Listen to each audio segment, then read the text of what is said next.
باللہ من الشیطان اللعین الرجیم بسم اللہ الرحمن الرحیم رب اشرح لی صدری ویسر لی امری واحلل عقدۃ من لسانی یفقہوا قولی۔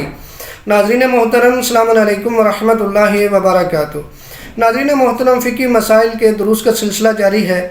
پچھلے درس میں ہم نے یہ بتایا تھا کہ کیا مصنوعی بال یعنی جو وگ لگاتے ہیں ان کے اوپر ہم جب وضو کریں تو کیا مسح ہو جائے گا کہ نہیں۔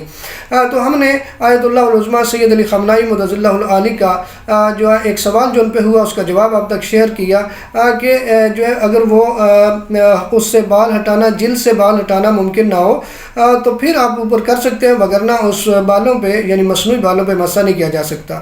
تو ایک برادر نے سوال کیا کہ یہ تو بات مصنوعی بالوں کی ہے، آرٹیفیشل جو بال لگوا جاتے ہیں ان کی ہے، تو کیا ہمارے جو قدرتی بال ہیں ان پہ مسح ہو سکتا ہے یا نہیں۔ تو آج ہم اسی کا جواب دینے جا رہے ہیں تاکہ ہر گھر میں یہ پیغام پہنچ جائے اور شرعی مسائل جو ہے ان سے لوگ واقف ہو جائیں۔